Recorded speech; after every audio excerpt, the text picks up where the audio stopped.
Hey listeners, thanks for dropping in. I'm Christy. And I'm Melissa, and this is Buried Motives, where we dig deep into the details of some of the most gruesome Dirtbag murderers.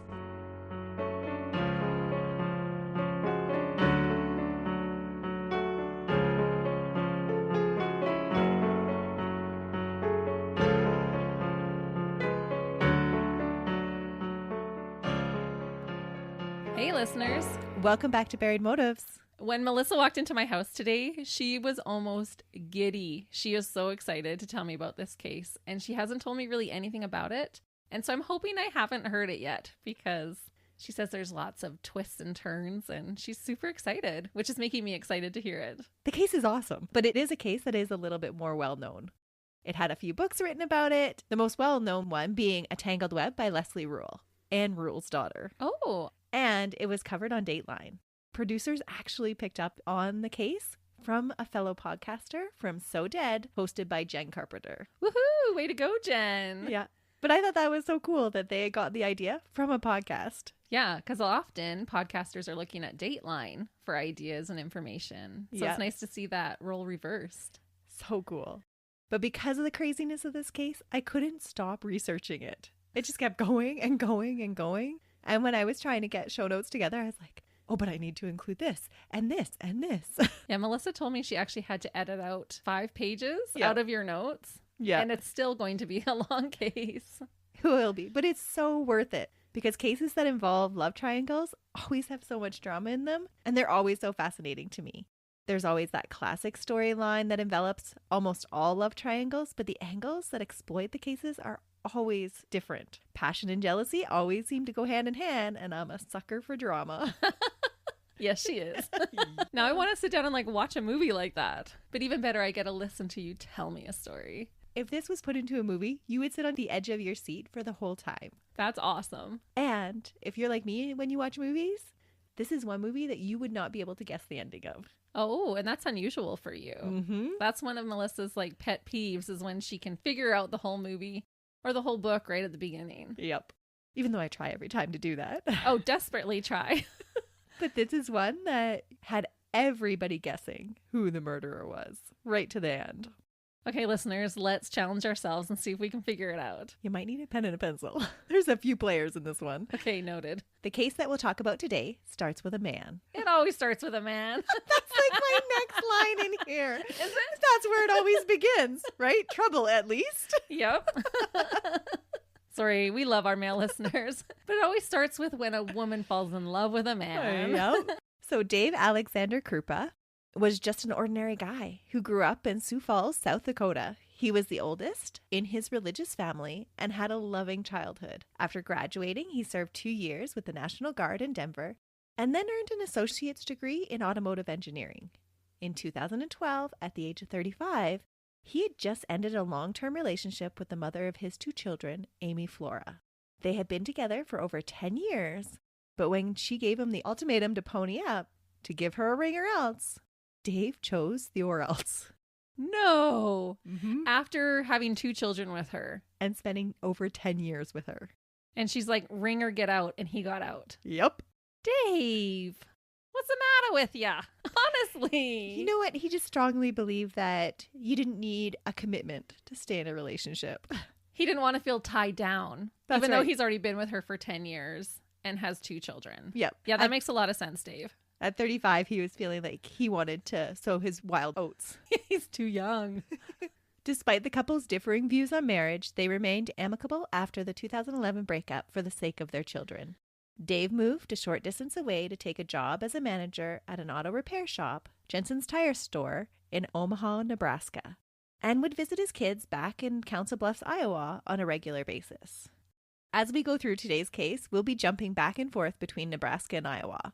While the story being in 2 different states made the future investigation a little tricky, we aren't talking about huge distances. They literally are on the border of each other, and Omaha to Council Bluffs was about a 10 to 20 minute drive. Oh, that's nothing. No, so they're just over state lines. Okay, that's like driving from one area of your city to the next. Yeah, they were super close. It's all within driving distance.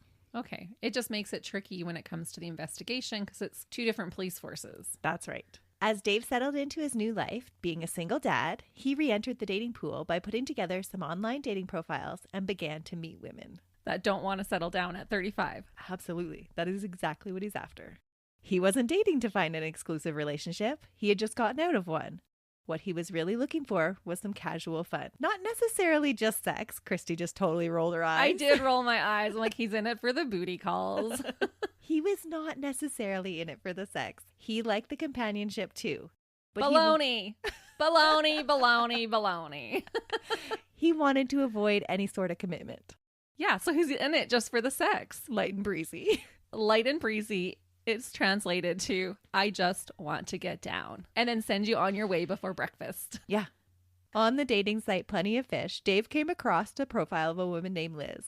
She was a single mom of 2 kids, and they were similar ages to his kids. And from her profile, it looked like she was after the same thing. Liz was an attractive 38-year-old and worked as a housekeeper. Dave set up a date, and the two had fun together. By the 4th date, they had started having sex. And I shouldn't be so judgmental. If that is what you both are after, then that's fine. Yeah. Right. And he's being forthcoming about it. I want it light and breezy. Mm-hmm. So only respond if you also want it light and breezy. That's right. Dave remained upfront with Liz that it was a casual relationship and that he was going to date other women. Right. Which is okay. Mm-hmm. While Liz was a little put off by this at first, she went along with it and knowingly continued to date and have sex with Dave. I guess a little Dave was better than no Dave. You knew I was going to react to that. Sometimes I try to set Christy up good. But I was thinking, I wonder how many women will say that they're okay with a casual thing when they're totally not. Well, I was just thinking, she's probably thinking, he's going to fall in love with me. We'll start out this way, but it's going to turn into a relationship. Right. Our kids are the same age. We're perfect for each other. I'll just bait him in and then I'll hook him. Their relationship was very on again, off again. They would try a month-long exclusive period, but it really didn't change Dave's mind about the whole committed relationship thing. It just wasn't for him. But he did continue to have sex with her on and off. Well, of course, if she's willing. And she was. She went in knowing fully that he didn't want a committed relationship. In the fall of 2012, after a month of exclusivity, fate played Dave a card he wasn't prepared for. Well, she got pregnant. No, she didn't get pregnant. He'd had a vasectomy at this time. Okay. While working at the shop, a gorgeous woman came in to get her Ford Explorer fixed. While leaning over the engine, sparks flew between the two of them. But despite the obvious chemistry between him and this stranger, he was respectful about his company and restrained from making a move on her at this time. Ooh, I can see the sparks. Uh-huh. That nervous chemistry between two people? Yeah. That's exciting. A few weeks later, while surfing through the dating profiles, he came across Carrie, the same woman from the repair shop. No way. Mm-hmm. It was fate. I was just going to say, that sounds like fate. Yep. So he had done the stand-up move. He didn't hit on her while he was working, and he was rewarded when he found her dating profile. The two went out on a date on October 29th, 2012. And Dave later said that the two were very enthralled with each other. The date went fabulously, other than the fact that Liz was continually texting him to come by and get some of her stuff from his place. Ooh. Dave ignored most of the messages, only responding to say that he was on a date and couldn't talk, and continued to be enthralled with Carrie. By the end of the date, neither of them wanted it to end, so they went back to Dave's place. Boom, chicka, wah, wah. Just for something casual, right? Yeah, casual. But shortly after they arrived, Liz showed up unannounced to get her stuff. After a teary display by Liz, Carrie bowed out of the awkwardness and told Dave to give her a call when he got things sorted out. Yeah, who can blame her? Could you imagine that kind of interaction? No, the first time you're going back to his place? No. Well, this was our first date even, right? Yep. Carrie tells them that it's not a big deal and passes a very upset Liz, who is waiting at the security door of his apartment. So Liz is obviously way more invested in this relationship with Dave than Dave is with her. Mm-hmm. An embarrassed Dave is not happy with Liz for ruining his date and promptly gets her things and says goodnight. Yeah, I can't blame him. See ya. Bye. Yeah. Once he's alone again, though, he gives Carrie a call to apologize for what has happened. And to prove that there are no hard feelings, Carrie invites him over to her house in Macedonia, Iowa. That night. So she was obviously really into him too. Yeah, she was very into him. So off Dave goes This is like well into the night, and he drives off to the next state. And infatuation is a crazy thing, right? Oh, for sure. To Dave's surprise, before they get intimate, Carrie makes sure that he's not looking for any commitment. Light and breezy is what she's after. No drama. He tells her he's totally on board for that. Okay, so it sounds like a match made in heaven. Mm-hmm. Over the next 2 weeks, Dave describes he felt like he hit the Powerball and would tell Keith Morrison, the Dateline correspondent, that as a man, I'm always looking for companionship. So I'm always looking for a girlfriend, but never a committed relationship. Okay. And Carrie was perfect for that.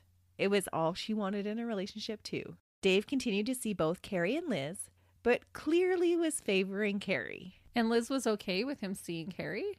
Yeah, because they had agreed that he would see other women. Right. And she could see other men. That's right. And she was. Okay. He was feeling like they were kindred spirits. She was a no drama kind of girl. On November 10th, when her Explorer was vandalized with silver paint, she made a point of taking it in stride and laughing about it on a video. Like laughing like, this is my son's truck and I guess somebody else didn't like the color. It was no drama, no woe is me. Dave is thrilled with Carrie. She was a confident and super smart woman that was passionate about her job as a computer programmer and wasn't clingy. Well, she seems awesome. She does seem awesome. Uh-oh. A few days after the car vandalism, Carrie, who worked for a telecommunications company, began an intense project in Omaha that required her to work long hours in Omaha. And with a commute back to her home each day at Macedonia, Iowa, it was going to take very long days to complete the project. So Macedonia was about an hour from Omaha. Oh, okay. Dave, being the helpful kind of guy he was, offered for Carrie to stay at his place for the week of November 12th, 2012. The two were getting along wonderfully, and they were both on the same page about committed relationships, so he didn't really feel like it was a danger to his no commitment rule. He's just helping a pal out. Yeah, it just made logical sense for her to stay closer to where she was working, and her work was a couple of blocks from his house. And so he was going to save her some gas money. Yeah, and time. Carrie thought it was a brilliant plan and arranged for her teenage son Max to stay with her mom and stepfather for the week and took her bags to Dave's apartment. November 12th, day one of the arrangement, everything went according to plan. Carrie worked until late in the evening at the office and then returned to Dave's place between 8 and 9 p.m. The two spent the night together, and Dave kissed her goodbye the next morning when he left for work around 6:25, as Carrie sat on the couch using her laptop. She had already called into the office at 6:15, and she was just scrolling through Facebook before she left for the day. When Dave left the apartment that morning, he was encouraged by the success of the casual relationship and was excited to return home again that evening. And Dave was actually starting to feel like this might be something. Like I could turn this into a relationship. So maybe it wasn't that he didn't want a committed relationship. It was just he hadn't found who he wanted that committed relationship with. But that excitement would take a dramatic turn. Dave received a text from Carrie at 10 a.m. saying that she thought they should move in together. And although he was feeling those feelings, he wasn't comfortable with Carrie bringing those feelings up. Oh my goodness, get rid of your ego, Dave. Yep.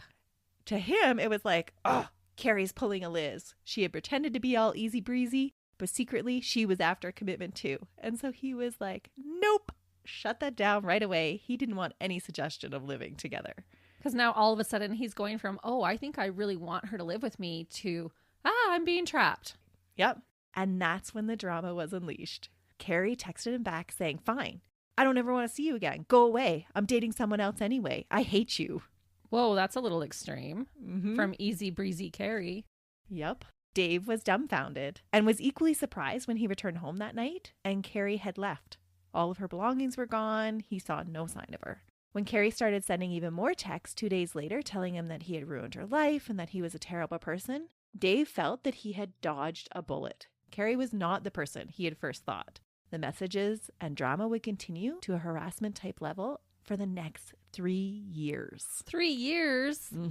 Crazy. And they didn't date that long. 3 years? That's crazy. Years. Dave began to get 50 to 60 emails a day, as well as texts and phone call hang-ups from Carrie. She became totally obsessed with him and with anyone else he spent any time with. The messages were bizarre at first. They carried a jealous tone, but then over time they became spiteful and threatening, and they just kept on coming. They would say, I will destroy you and take your happiness. What? My favorite thing to do is to stand outside and stare at you. Oh my gosh, this girl is unhinged. Mm-hmm. And 50 to 60 a day? That's so many. Yep. For 3 years. For 3 years. Dave would later recount that on one specific occasion, he said, I was sitting on my lazy boy with my feet up, watching TV, trying to relax. It was nighttime, and I get a text saying, I see you. You're sitting in a chair with your feet propped up, wearing a blue shirt. And he said, all those things were true. I would have dropped my popcorn. So does he go to the police? Mm-hmm. Some of these messages would include pictures to prove that she was just outside of his apartment. At his work, he would get repeated calls and hang-ups, to the point where Dave felt he was going to lose his job. He tried to change his phone number, but the messages would never stop.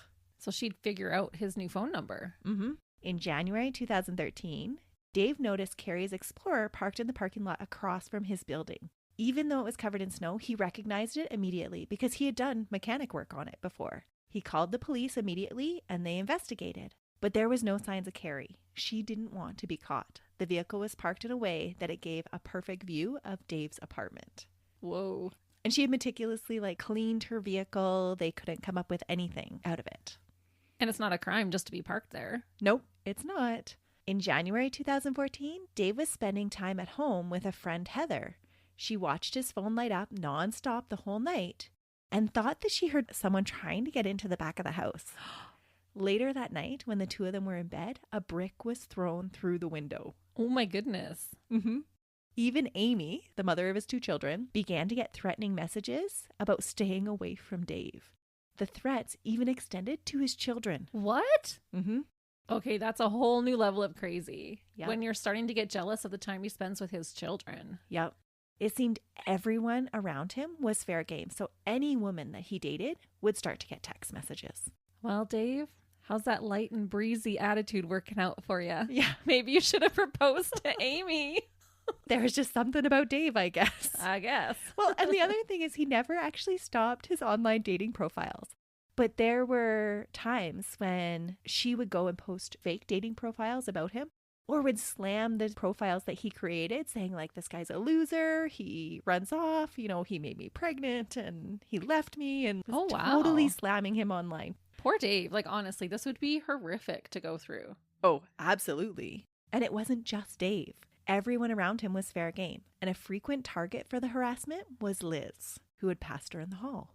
She too was receiving disturbing messages from Carrie at an alarming rate. Now, is Liz still seeing Dave? Yep, on and off. Okay, so Liz is hung in there for the long haul here. Yeah. Shortly after Carrie left Dave's apartment, someone broke into Liz's place and stole checks. And then on November 23rd, someone had painted "whore" from Dave across the interior wall of her garage. On the inside of her garage wall. Yeah, that is creepy. Because then Yes. she's been inside. Yep. She reported it to the police and told Dave about it. At one point, Dave received an email with a picture attachment from Carrie. The email threatened to kill Liz, and the picture was of a woman tied up in a trunk of a car. What? Mm-hmm. He thought the picture didn't look so much like Liz, but he did call her just to make sure that she was okay. And she is. She's just fine. Her and Dave actually start to develop a bond over the shared experience of being stalked by this crazy woman. Together, they agree to help the police find Carrie by letting them download all the messages from their phone in a data dump. So they're like, look, these are all the crazy messages she's sending us. You need to help us out. They even started to joke about the messages that they would receive while they were together, that they were from Crazy Carrie, as they nicknamed her. Well, you would almost, because you're in that situation where it's you laugh or you cry. Mm-hmm. Making a joke about it would help to ease that tension. And you would just naturally be drawn to somebody that was experiencing the same thing as you. Yeah, totally. Mm-hmm. It was as if they were living their own personal horror movie. They were always peeking around corners, always checking behind their backs. Dave and Liz's relationship still remained on again, off again, but they were kind of leaning on each other more and more. It was in an off again stage when Liz called the police at 8:14 on August 17th, 2013. So this is almost a full year after Carrie has started all of this craziness, to report that her house has been set on fire. Whoa. She and her kids were in the process of moving in with a friend because of an eviction, and they had stayed at the friend's house the previous night. When she returned home that morning, that's when she had discovered the remains of a fire, and all 4 of her pets were dead. No. Yeah, she had a dog, 2 cats, and a snake. All died in the fire from smoke inhalation. Oh. Liz had received a text message at 12:56 a.m. that said Carrie had hoped Liz and her children burned to death. So that's admitting it. Mm-hmm. Dave had received a similar email the day before saying, I'm not lying. I set the nasty whore's house on fire and I hope the whore and her kids die in it. Carrie, you are the nasty one. Mm-hmm. And this is getting scary because she's saying these things and now actually following through on that. Yeah. When Liz called Dave to tell him that the house was on fire, he rushed over immediately. He felt so guilty that he had brought her into this situation. Neither one of them had taken the threat overly seriously because they had received so many threats at this point that it was just a drop in the bucket. When police investigated, it was clear it had been set intentionally. There were at least 6 different points of origin. Well, and aren't her threats like an admission of guilt? Mm-hmm. This took the threats that Dave and Liz were receiving to a whole new level. They had been leaning on each other for support, but this was like way too much. Liz actually leaves Dave and refuses to tell him where she's going. She's like, nope, I need to check out after this. Yeah, who can blame her? Mm-hmm. She's got her kids to think about too. Mm-hmm. During this time, Liz had moved in with a man who she had been seeing for a while. He was a little bit of a sugar daddy for Liz. I'm going to leave his name out. You can find it in the court cases, but he's never made any statements or anything like that. So I'm going to leave his name totally out. I'm just going to call him Sugar Daddy because that's totally what she uses him for. He helped her out financially. He helped take care of her kids. And she pretended to be in a committed relationship with him the whole time for the benefits. She never told him about Dave. So totally just a sugar daddy. Yeah. And this went on for several years. But with all the harassment, especially after her house just burning down, she just wanted somebody to take care of her. And Dave had kept shutting her down. He's like, no, I don't want a committed relationship. So she was making this other guy believe that they were in a committed relationship. Right. And she probably felt a sense of safety to be living in his house rather than on her own with the kids. It seemed like he was a totally nice stand-up guy. Like she had been evicted from her apartment and he was letting her stay there. He was paying her bills. He had bought her a car. Okay. The drama started to die down for a bit during this time. The harassment began to take its toll on Dave. Dave was always fearful of what might happen next.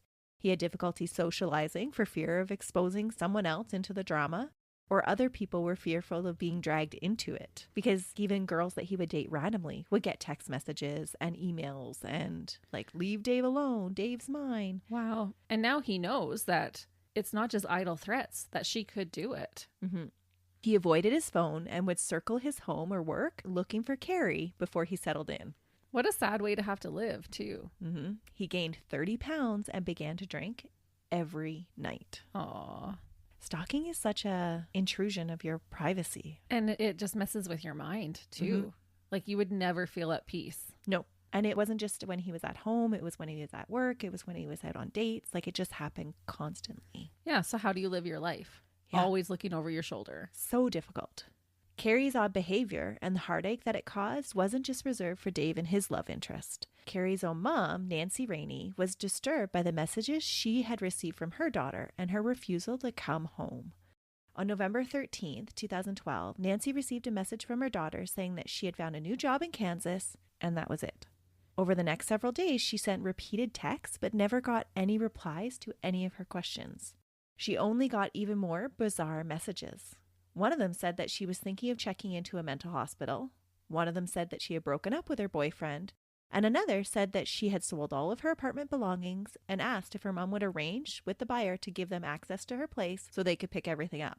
When Nancy refused, Carrie lost it on her and was like, you don't love me. You're an awful mother for not being able to help me out. Whoa. You can just see her unraveling, totally becoming unhinged. Yeah. Carrie's employer was also stumped by her behavior. She hadn't shown up for work at all. And then on the 15th of November had texted in her resignation. And she had offered a suggestion for a replacement, but she was like, no, I'm out. I'm taking a new job. And she left him high and dry in this huge project that she was working on. Huh. So this is really odd behavior. Mm-hmm. In an attempt to try and figure out what was going on with her daughter, Nancy filed a missing persons report with the sheriff's office in Council Bluffs, Iowa on November 16th. So just at the end of the week that she had kind of went off the deep end. After she had received all those wonky phone calls. Yeah, that just weren't making any sense to her. Nancy shared with the police her concerns that Carrie had been diagnosed with depression in her late 20s, a few years after having her son Max. That diagnosis had eventually evolved into a diagnosis of bipolar disorder. She had been seeing therapists and was on medication, but there had been a couple of times when she had stopped taking her medication because she had told her mom that she just felt numb on the medication. Despite Nancy's concerns for her daughter, the police felt that there wasn't really a lot they could do. So there were two police forces investigating the cases at the same time. So Dave had reported this crazy stalker Carrie in Omaha, Nebraska, and Nancy had reported a missing persons report Carrie in Iowa. Right. And so two police forces were investigating it at the same time. Under different angles. Yeah.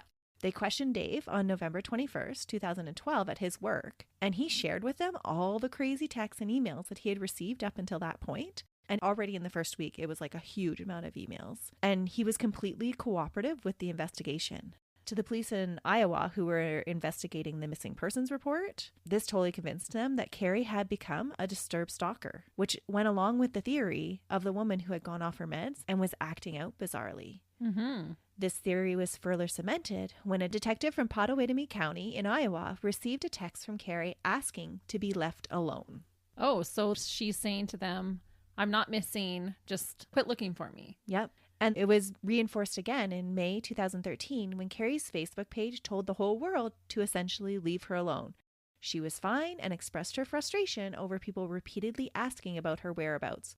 She was ticked off about the crazy stories that were being told about her disappearing and attacking her mothering ability for leaving her son behind with her parents. And this is what the post said. I've answered enough questions to prove myself to everyone. I am done.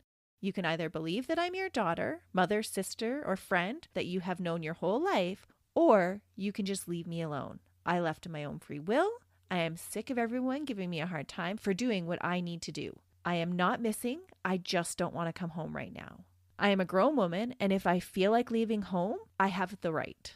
I asked my son Max to come with me, but you didn't want to. So when I am ready to come back home, I will. I'm sorry for hurting everyone and just up and leaving.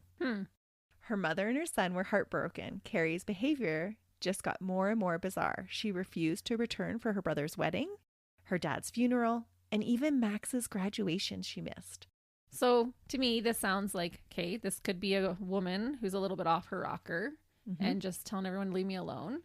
Or sometimes we see stuff like this when someone has been kidnapped or murdered, and then that person takes over their accounts, their phones, and sends things that are out of the normal for them. Ding, ding, ding, ding, ding. Is that what it is? Is it really? Carrie's dead? You totally guessed it. Her mother was convinced that there was something horribly different going on with Carrie. The person that was texting her was not her daughter. Carrie was a loving mother and would never leave Max for this long. The only thing that she seemed intent upon was stalking Dave, and that didn't fit into her easy, fun-loving personality. There were other things that her mother noted that weren't jiving with the old Carrie. Her texts and emails were harsh and snide and had multiple mistakes, which was totally out of character for Carrie, who had been identified as a gifted child and sported a near genius IQ level. Oh yeah, that'd be a huge red flag. Carrie did have a dramatic side, but that had been reserved for acting in the theater when she was a teen. Nancy understood how bipolar disorder could affect someone's personality and make them seem like they were a completely different person, but she just couldn't buy it for her daughter. The person sending the harassing messages and doing all these horrible things could not be her daughter. And moms know, like that mother's intuition is real. In a post on Carrie's Facebook page when she announced that Dave had proposed to her, even though Dave hadn't, she posted a picture of a ring on a finger, and the finger Nancy felt was much too stubby to be Carrie's. So she just pulled a picture off the internet. She was like, this is not my daughter. Yeah, a mom knows her kid's hands. Yeah. Even Max began to doubt that the person who was sending him messages through his mom's Facebook account was not actually his mom. And what mom would miss their son's high school graduation? Yeah. He was being told this whole time that she was off her meds, that she was suffering from a mental illness, and this is why she was doing all these things to him. About 6 months into his mom's hiatus, he challenged her online to prove it was actually her. He asked her 3 specific questions and got no reply. He asked her, what's my middle name? What was the dog's name that we had when I was a kid? And who was my best friend growing up? All questions that a mom should know. but she just never replied. Most eerily, just a few days after Carrie's dad had passed away and she hadn't shown up for the funeral, she had only sent an apology for her absence, Nancy had a dream where Carrie's dad told her not to worry, that Carrie was with him. No way. Mm-hmm. That is like crazy. I don't even know how to respond to that. Isn't oh that my insane? goodness.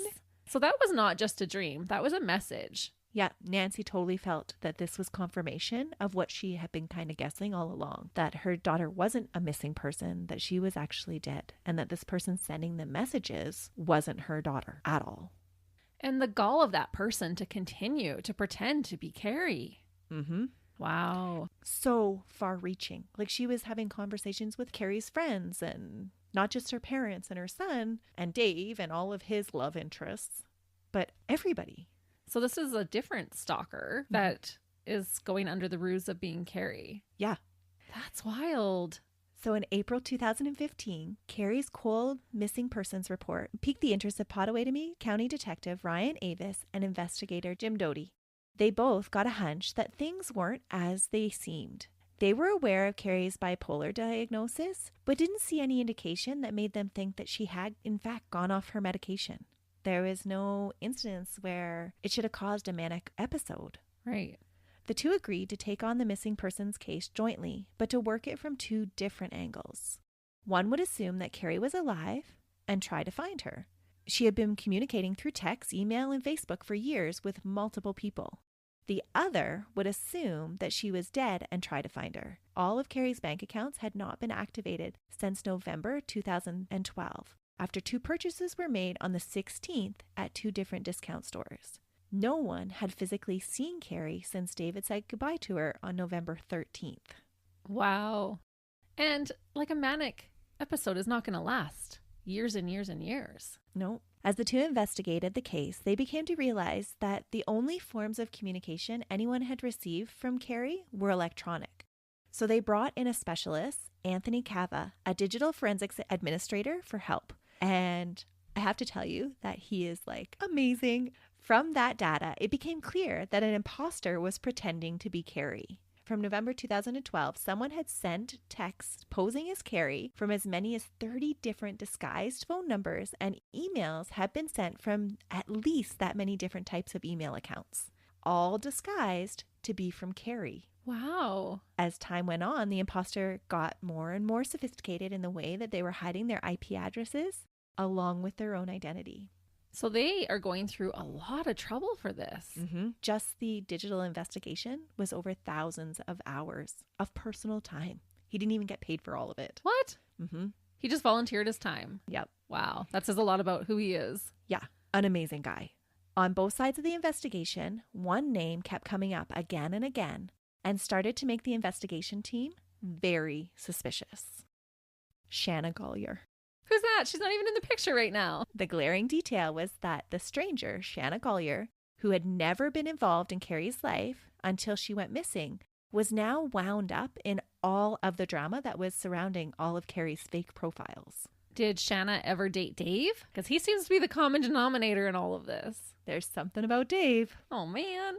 So Shanna Golyar was born Shanna Kay in Kalamazoo, Michigan. For the first few years of her life, she lived in Michigan with her mother Dolores Kay, or Dee, and her father Al Jenkins. Her mother was a divorcee with two older boys when she met Shanna's father. He had just been released from prison after taking indecent liberties with a child. Oh. He had spent 3 years behind bars, and when Shanna's mother took up residence with him, the state authorities removed the two boys from their care because the home was not safe, obviously. Yeah, I never understand when women shack up with a pedophile while you have children. No. Not a good situation. And No. so the state stepped in right away. Good. Took those two boys away. Good. This, however, did not stop the two from having other children. Shanna was born on June 28th, 1975, and a younger brother, George, was born just 18 months later. Oh, no.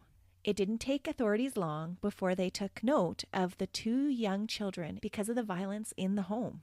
In 1978, both children were removed. Having her children removed for a second time smartened Shanna's mother up. And at 28, she got the courage to leave her abusive and alcoholic boyfriend.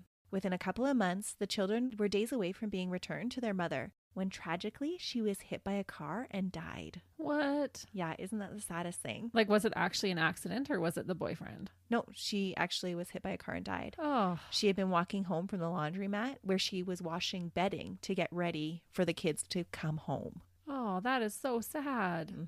The 2 children now became permanent wards of the state. There was no extended family members that were fit to take care of the 2 of them. There was a long family history of violence and trouble with the law. And the families who had taken the older 2, like the half brothers, they couldn't go with them. I didn't read anything about where they had ended up. Okay. And it might not have even been, like, that could have been sealed if they had been adopted. I just knew that there were 2 older brothers that Shanna never met. Okay. Just days before her 3rd birthday, Shanna was separated from the last family member she knew and was put into foster care. That's so sad when they separate them. She would spend years bouncing around placements and was abused at least on one account. At the age of 7, she was adopted by Ronald and Teresa Golyar, and they named her Shanna Elizabeth Golyar. Elizabeth? Is that Liz? Hold on. Ronald and Teresa fostered and adopted many children, and their house had like a revolving door. Shanna would say later in life that while they provided the necessities of life, there had not been a lot of love in the home. Her parents were strict and devotedly religious and ran a no-nonsense home. In the mid-1990s, Ronald was transferred from Battle Creek division of the Kellogg's cereal company, and Shanna was forced to leave with them. But as soon as she turned 18, she moved back to Michigan. By the age of 20, she had married a young man and was divorced a short time later in 1997. But Shanna wasn't one for being alone very long. She found a new man. In that same year, she met a man named Raymond, who she worked with at the Triple S Plastic Company. At first, the 2 were madly in love, but Shanna had a tendency to be very jealous, and this was a constant issue for the couple. And this was the pattern that several of Shanna's later partners would report as well. It got bad enough that Raymond wanted to end the relationship, but Shanna had just found out that she was pregnant. So he did the expected thing, bought a trailer for the 2 of them to live in, and tried to make a go of things. Well, and by her childhood, you could see why she'd have this extreme type of attachment disorder, right? In the sense of being overly attached and not handling rejection well. There are so many research articles about attachment disorders amongst children that were abandoned or didn't have time to form proper attachment with their caregivers. Yeah. It becomes very difficult for them to have relationships later on. They become very controlling of those relationships because they're fearful of losing them. And she was right at that prime age, like 3 years old when that's happening. Like that's when all that's being cemented. So you can see how this kind of builds in her and why she is like that with her relationships. Yeah, it gives some insight into it anyways. Yeah. And why she can so quickly leave a relationship. Because when she was 8 months pregnant, Raymond was utterly shocked when the controlling, jealous woman left him and moved in with another man, Glenn Hur. Wow. So it's just as long as she's not left alone. She can leave you, but you can't leave her. Exactly. She claimed that the 2 were just friends, but there weren't many that believed that actual story. No. There was a period of time before the baby was born that she actually moved between both of the men. And when she was fighting with both of them at the same time, she would actually go stay in women's shelters. Wow.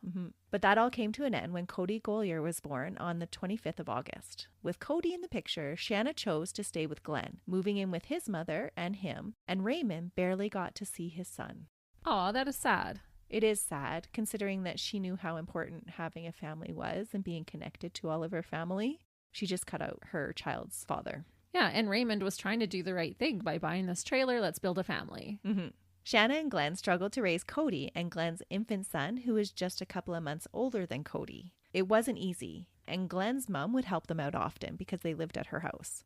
Not that she actually liked Shanna at all. She found Shanna manipulative and felt that she used her son, who was naive and suffered from intellectual disabilities.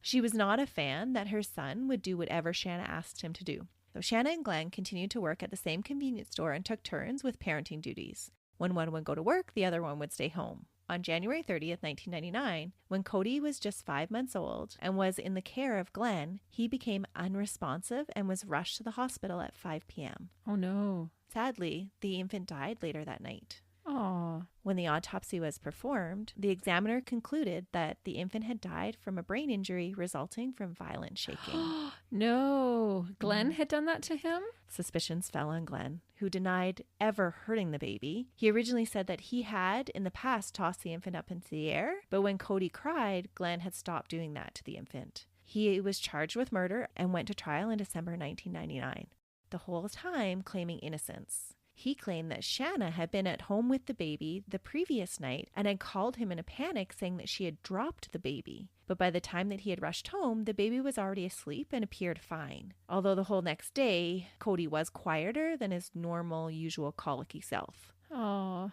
During the trial, Shanna testified against her boyfriend. Bizarrely, she chose to wear a blonde wig during her testimony. There was a warrant out for her arrest for some vehicle-related issue. What?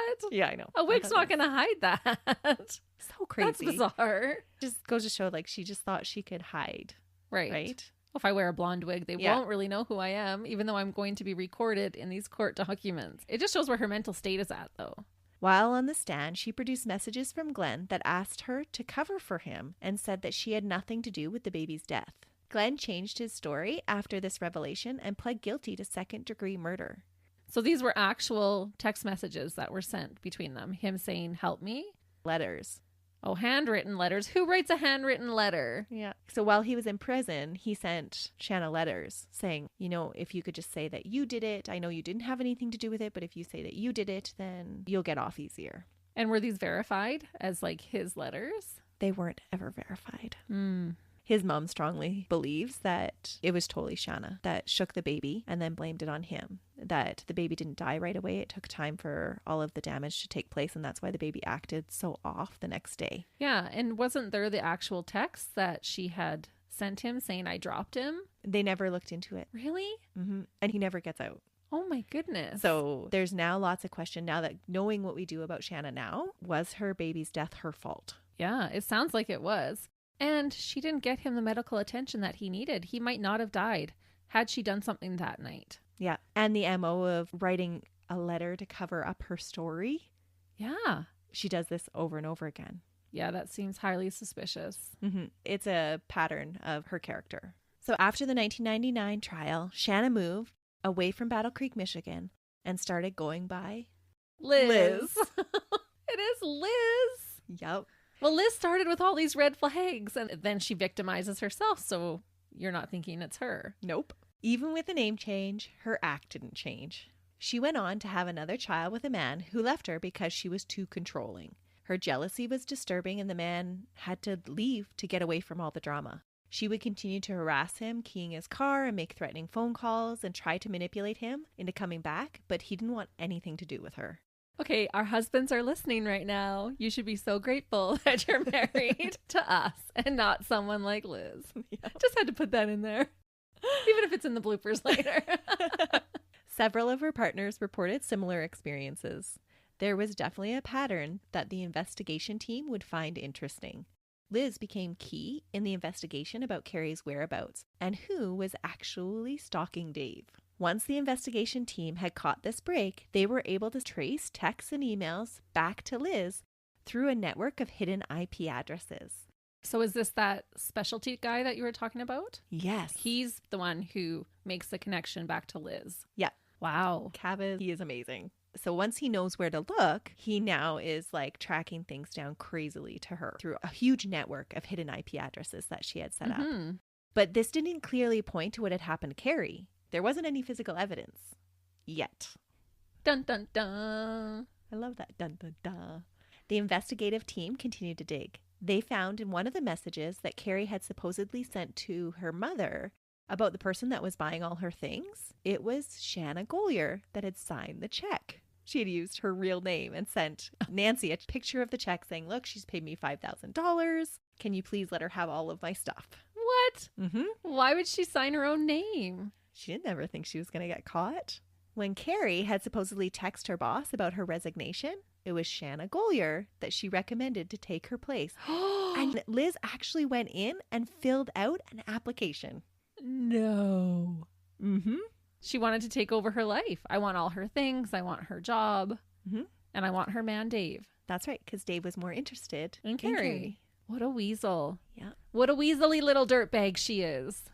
As police were trying to build a case against Liz, she just happened to walk herself straight to the Pottawatomie County Sheriff's Office to log another complaint on December 15th, 2015. About Carrie. No, because Carrie lives in Nebraska. Who do you think she's making a complaint about in Iowa? Dave? Nope. Who? Amy. Amy? Yes. The first girl in Dave's life. Mm-hmm. The mother of Dave's children. Yep. So during this chance encounter with Liz, because she was just coming in to complain about Amy and say she has some big news about Amy, the investigators that are investigating Liz head her off, and it's totally a chance encounter. Which I love when that happens. That happens so many times when serial killers or murderers get caught. It's just by chance. It's perfect. It's not really by chance. No. There's the universe is putting their hand in there to absolutely get them caught. So during their chance encounter with Liz, she tells the police that Dave's 9mm Smith & Wesson has gone missing, and she thinks it's Amy who took it. Police had already been told by Dave a week before that there was a missing gun and had thought that no one else knew about the gun's disappearance. Liz shouldn't have known about the gun's disappearance at this time. But she knows about it because she took the gun. Yeah, but she's showing up at the police office in Iowa to tell them that, you know what, I've had this revelation. I don't think it's been Carrie all along. I think that somebody's pretending to be Carrie, and I think that person who is pretending to be Carrie is Amy. That is bonkers. So she tries to sell this whole story that, you know what, it doesn't make any sense that Carrie, who's only been with Dave 2 weeks, has done all of these things. What does make sense is Amy, who Dave really done harshly. That's who wants him back. That's who needs him back because he's the father of her 2 children. And that's who has been harassing Dave this whole time. That's who I think has done all these horrible things to me because I've had this relationship with Dave. And so she's trying to sell Amy on them. She's just trying to kill 2 birds with 1 stone. Because why put in all that effort to make it look like Carrie for 3 whole years? Now that's not going anywhere. Amy's getting on her nerves. So, well, let's now twist this and put all of this on Amy. I think what spurred it on was that in the time of their little break, Dave, trying to get away from everything, had actually moved back to Council Bluffs to be closer to his children. Yeah, which is a good thing to do. Mm-hmm. But he's now closer to Amy as well. And so they're having more interactions. Not that they had a relationship after they broke it off. Yeah, but they stayed friends, which is good on them. Mm-hmm. They did the responsible thing. But to Liz, this looks like Dave is moving closer to Amy. And so now she has to take Amy out of the picture. Right. Well, and Liz was even jealous of his relationship with his kids. Mm-hmm. Even they were considered a threat. Yeah. Wow. Yeah. The very next day, the investigators are shocked to learn that Liz was shot in the thigh while she was walking alone in the Big Lake Park in Council Bluffs. And guess who she blames for shooting her? Amy. Yep. But they're going to do the investigation and it's not going to be possible for it to have been by Amy. It'll prove that she shot herself. The track of the wound makes it pretty clear that she shot herself. Yeah. So she actually shoots herself in the thigh. The guts that would have taken, I cannot imagine. It just goes to show that she is absolutely off her rocker. Crazy. And so committed to this ruse. Like, I'm going to shoot myself and then for sure they'll believe me it's Amy. That's right. Wow. Apparently she lost a ton of blood. And at first she was like, oh, I don't know who shot me. And then like, oh, it was Amy. Amy shot me. It must be Amy. Yeah. And so for the police in Iowa, who don't know the whole story of everything that's happened with the harassment, they zoom off to Amy's house to arrest her. Yeah. Yeah. And rightfully so at that point in time. That's what they would think. This girl. So police clear Amy almost immediately. Which I'm sure made Liz so angry because now she's recovering from this bullet wound and Amy doesn't even get held for long. She doesn't even get taken in because the police show up at Amy's house and she opens the door with her son in her arms. And one of the police, they check her car engine as they're pulling up and it's stone cold. So they know that the car has not moved. And her neighbors collaborate and vouch for her that, yeah, she hasn't left her house all day. And so they know right away that she doesn't have any part of this. She actually agrees to take a polygraph test. She fails, which... But those are polygraph tests, which mean nothing really. Yeah, exactly. But the investigators don't believe that she has anything to do with No. shooting Liz. They probably couldn't find a gun. There'd be no gunshot residue. Nothing. But the investigators do lead Liz to believe that they are buying this whole tale that she is spinning them. I love that. The investigators ask if they could download the contents of Liz's phone so that they could review the messages so that they can get some information or evidence against Amy. On Monday, December 7th, she signs a consent form and turns over her phone. What? Because she had turned it over before and they had downloaded all of her That's content. So the first time they had done a download of her phone, it had just been a logical download, which is just all the data that's just on your phone right then. Right. This time when they downloaded her data, it was everything that had ever been on the phone, including any deleted content. It was a gold mine. They found photos of Carrie's Ford Explorer, date stamped, about a month before the car was reported by Dave and long after Carrie had disappeared. They also found the photo of herself tied up in the trunk of a car and a video walking around the outside of Dave's apartment. Whoa, jackpot. They learned that she had been using an app, Letter Me Later, that allowed her to schedule future messages. So all those times that Dave and her were sitting on the couch together and they would both get messages from Carrie, she had set it all up to be delivered through this app. And then you would totally believe it. Like Dave would not suspect that at all. Yeah. Dave is totally shocked by this new development in the case. And he would feel even extra violated because he's calling her crazy Carrie with this lady when she's killed Carrie. Yep. And is carrying on doing all this stuff. She's the crazy one. Yeah. It's Loopy Lizzie. Loopy Lizzie. The later messages can be traced back to her sugar daddy's IP address. So Kava, he estimated that she had spent 40 to 50 hours a week impersonating Carrie.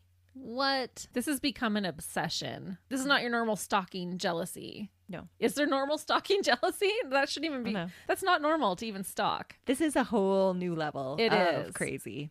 Investigators were also able to tie the only fingerprint that was found in Carrie's vehicle. It was on a mint container. They are able to match it to Liz. At the time when they tested it, they couldn't find any matches. It didn't match Carrie. It didn't match Dave. It didn't match anybody in their database. Oh my goodness. So the cost of fresh breath is going to put you to jail. Yep. In an interview 2 weeks after she shot herself, they convince her that they will need some proof that Amy was the one that shot her. Miraculously, Amy sends Liz an email confessing to shooting her. Oh, of course she does. But for police, this isn't enough. Police push for even more proof that it was Amy that was impersonating Carrie and that something has happened to Carrie. So they make Liz believe like, okay, yeah, for sure she shot you. But this isn't good enough. We need to know what happened to Carrie. Like, you have this fabulous theory that she has been impersonating Carrie, that she's done something awful to Carrie. We need that proof. Yeah, like be the superhero and help us solve this case. Yep. They must have been laughing in the background. Like her coming up with that email after. Just a few days after. Yeah, it's like catching your little kid in a lie and them coming with like a letter that they wrote pretending the teacher wrote it. The police go as far as encouraging Dave to move back in with Amy and his children temporarily for their protection. So they had actually put a tracer on Liz and they had been watching her circle Amy's home repeatedly. That surprises me because I think that that would just escalate her more, having Dave move in with Amy. And wouldn't that put them at more risk? Yeah, they actually do that on purpose.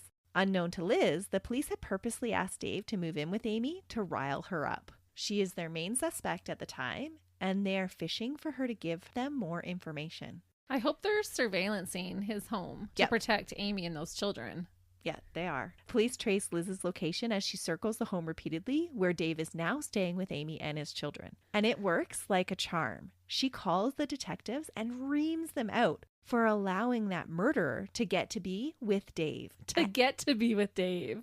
Yep. Wow. So she's like, you know, she shot me. She murdered Carrie. How are you letting Dave be with her? And you can listen to this audio. It is the craziest thing ever. It's pretty much her stamping her feet and having a tantrum because someone else has something that she doesn't have. She even throws a brick through the window one night. Police arrest her, but she is released when she pleads guilty and says that she'll just await her court date at home. Police repeatedly convince her that they need more detailed confessions from Amy so that she'll never end up with Dave. And they're probably hoping that they're going to get details on what happened to Carrie. And that's what they get. Confession emails from Amy come rolling in, all confessing to bone-chilling details about Carrie's last day. Carrie was stabbed 3 to 4 times in the stomach and chest while in her car. The emails then claim that she was then wrapped up in a tarp and then the body was burned, dismembered, and then the different pieces were deposited in trash bags in remote locations.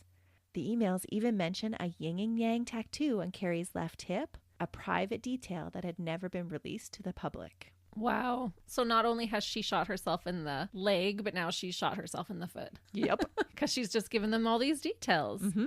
With this new information, the investigators returned to the Ford Explorer to process it for a third time on December 8th, 2015. Yeah, I was thinking that. How had they not gotten her blood from there? So originally when they processed it the first 2 times, they were looking for clues for a missing person. And so they just kind of did a surface investigation. They dusted everything for prints, but it had been meticulously cleaned. The only print that they ever found in it, which they found a little bit odd, was that one fingerprint. Like not even Carrie's fingerprints were found in the vehicle. Which would make you think that it was wiped clean. Yep. And that's what they thought, but they thought it was Carrie wiping it clean so that nobody could follow her stalking Dave. Right. Because the police that investigated it were the police from Nebraska who were doing the stalker investigation. Right. Mm-hmm. So it's pretty brilliant, really, of Liz to take this victim and turn her into the villain. Mm-hmm. So people aren't looking for her. They weren't looking at the evidence in the correct way. Yeah. Yep. And then when the police investigated the vehicle for missing persons, again, they're not looking for foul play. They're just looking for clues to where is she gone. Right. So the vehicle gets inspected a third time. And this time they go as far as taking the actual seat covers off the vehicle. And that's where they find a huge red stain that was removed from the top layer, but had soaked down into the upholstery foam underneath. It was positive for Carrie's blood. So how come the passenger side? It's just where it was. Okay, she happened to be on the passenger side. Yeah, it sounds like what police kind of put together is that she went into Dave's apartment right after he left, forced Carrie to give her her phone and her password to her phone, and then forced her to go out into the vehicle, and that's where she stabbed her. Wow. They executed a search warrant on Liz's house and found multiple things of Carrie's at Liz's house. That's so creepy. Mm-hmm. And there was the whole timing of Carrie and Liz logging in and out of her Facebook account. That's how they knew that she must have entered the house right after David left. Which really helped to solve this case, it seems. Mm-hmm. Despite not having a body, police feel that they now have enough evidence to convict Liz. On December 22nd, 2016, Shanna Elizabeth Golyar was apprehended by the Nebraska law enforcement. She was charged with first-degree murder of Carrie Farver, and her bench trial commenced on May 10th, 2017. She opted to have a bench trial instead of a jury, and it was probably a smart move by her attorneys because the circumstantial case would be hard to prove without a body, but the jury could be swayed by emotional testimony. True. And so Liz's attorneys felt that she was in better hands with just a judge who could focus on the letter of the law instead of the emotions of the crime. That's a good defense angle in that case.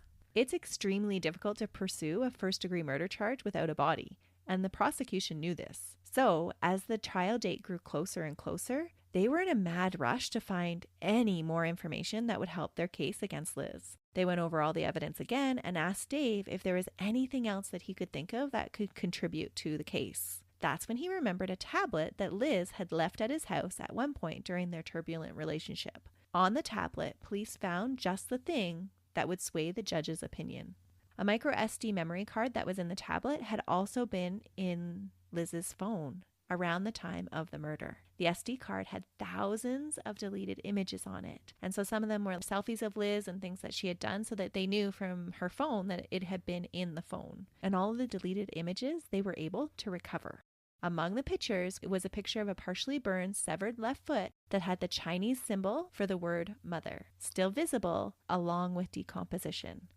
They confirmed with Carrie's mom that she had had the same tattoo. She had gotten it when Max was born, and it was a symbol of the passion she felt for her role as a mother and the support she had received from her own mother. Oh my goodness. Mm-hmm.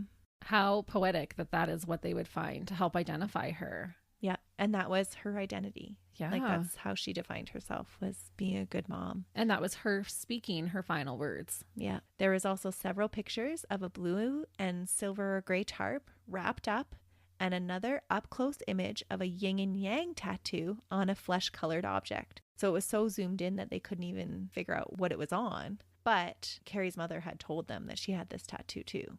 And it was compared to Carrie's ex-husband's matching tattoo because they had gotten it together. And it was believed to be the one that Carrie had gotten the same time as him. Why did she take pictures of all of this? Well, that's her mementos. That's so wild. Mm-hmm. It just seems out of character because it's not like a serial killer who's collecting all these things. No, but I wonder if she took pictures of her own self being tied up in a vehicle and stuff like that, if she was like keeping them for later. Unless she thought she was going to use them to frame somebody else. And maybe that's what she had in mind for them. And then once she decided she didn't need that anymore, she deleted them. Yeah.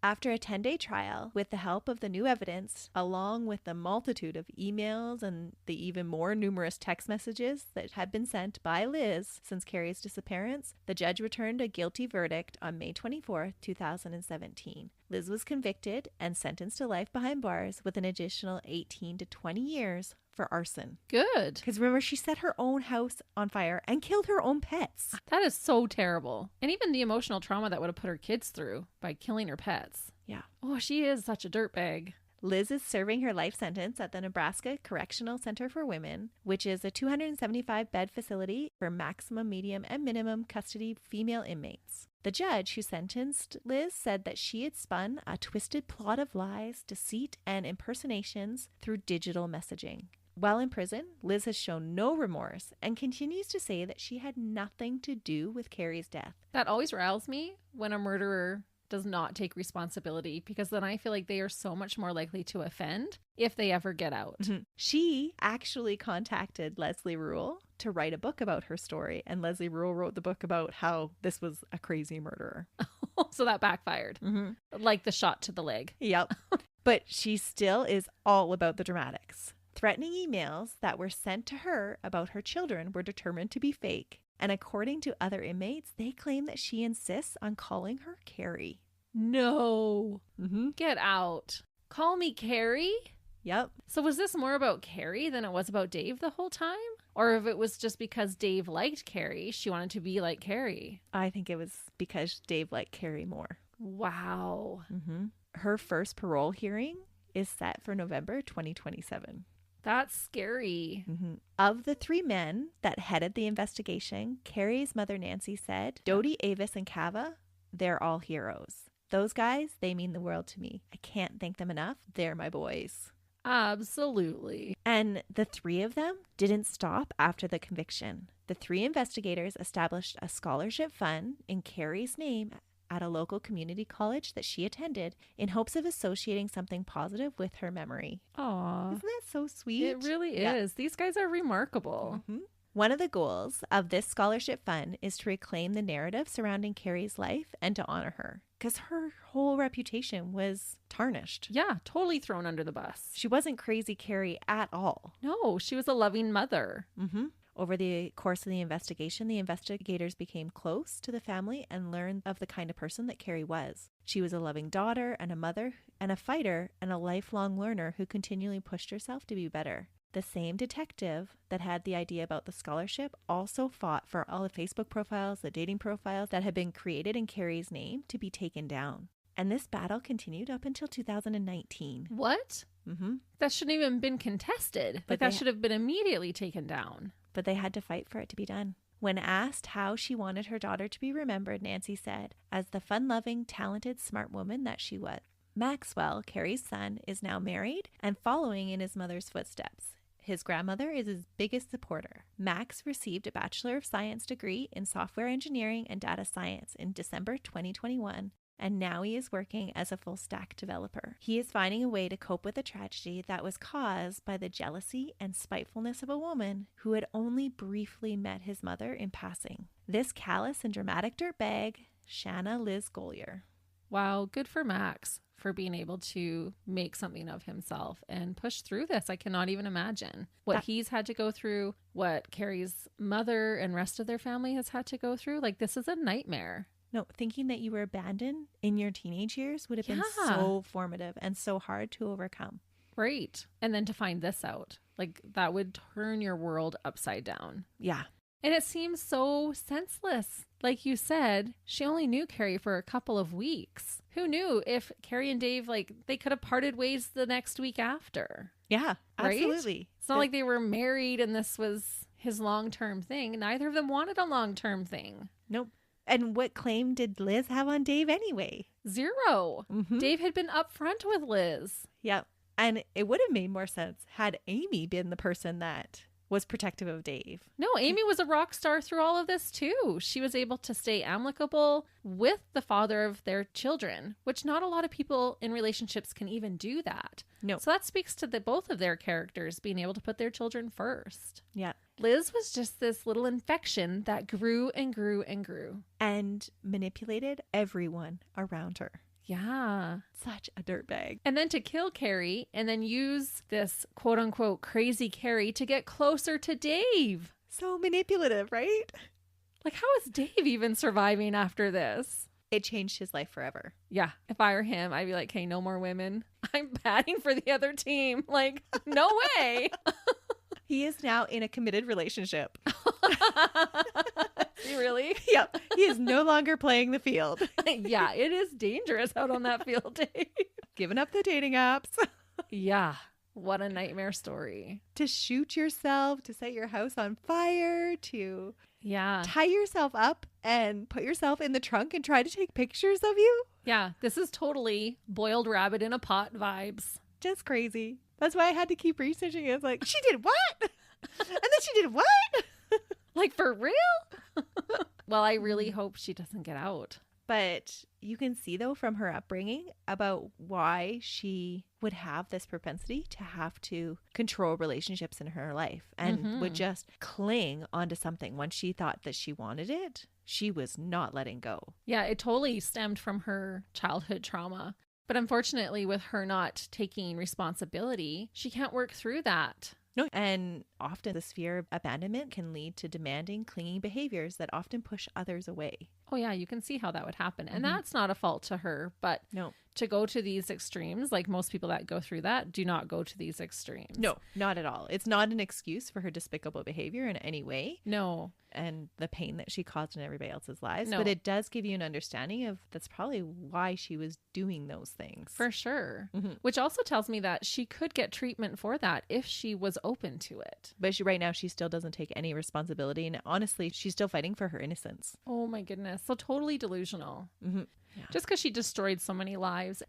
It was her children that she terrorized because she was saying, like, somebody's after me all of the time. Yeah. And she probably liked that attention from them. Like, she just terrorized everybody. So bizarre. Yeah. Had you heard that case, though? No, before? I had not heard this case. I'm so glad that you haven't heard it. And it'll be awesome if our listeners haven't heard it. But even if you have heard this case before, hopefully we told it to you in a way that you'll have some insight or a few more details into what actually happened between Dave and Carrie and Liz. Yeah, what a triangle. And the sad part is it wasn't even like a committed triangle, right? Dave wasn't in a committed relationship with either of them. No, and he wasn't the dirtbag that was pretending to be in a committed relationship, right? No, he was not stringing either of these women along. He did not deserve, well, nobody deserves that, but Dave did not deserve that in this situation, and neither did Carrie. No, he was totally upfront with what he was after. Yeah. And told her on multiple occasions. Yep. Well, I really hope that Dave and Max and Carrie's mom, that they're all just living their best life. Yeah, I hope so too. Hopefully Liz can come to the realization that she needs some help, but if she's still telling people to call her Carrie, she is far from that. And hopefully at her parole hearing, a judge recognizes that. Yes, because that would be awful to let her out again. But she does seem to have a way with manipulating people. Yeah. She has no problem destroying anybody else's life to get what she wants. Yikes. Had you guessed the end? Throughout it, but I didn't have it figured out right at the beginning. At first I was like, okay, yeah, Liz. But then I was like, how do you get two crazy girls when Carrie started to act that way? It took me a little bit to figure out that Carrie was actually dead and someone was impersonating her. Yeah. Which I'm so happy that the investigative team made that effort to restore her legacy because she was not crazy Carrie at all. Yeah, I thought that was such a noble and awesome thing to do. There was definitely great police work in this case. Yeah. Well, thank you for that crazy, bizarre, twisty-turny case. Next week, we'll be back for Christy's case. We hope you join us. But until then, we hope you have a wonderful week. See ya. Bye.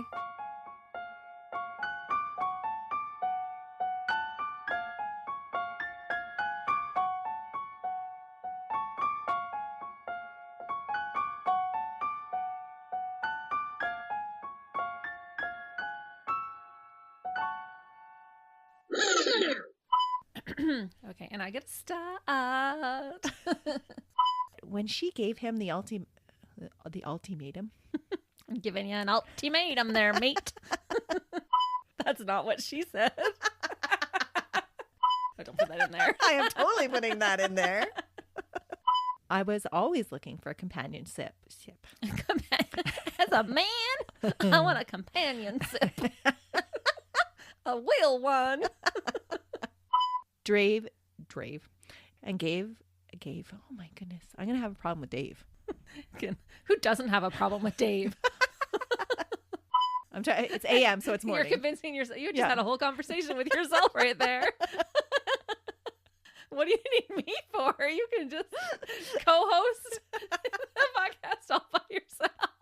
Crazy Carrie or crazy Melissa? I don't know what I just witnessed. If this was a video, I would totally replay. Her father was a divorced mother. No, that doesn't make sense. Glenn changed his story. Did he say sorry in his story? He didn't. You don't have to put this in here, but I was just thinking, where would you shoot yourself? If you had to make it look like you were being shot. In the shoulder. That's what I was going to say. Yeah. But I would want to graze my shoulder because I wouldn't want to injure it so bad that I couldn't use my arm. Maybe the forearm? Foot. I don't know. Something not near a big artery. Had you guessed the end before the beginning? Before the beginning? No, not before the beginning.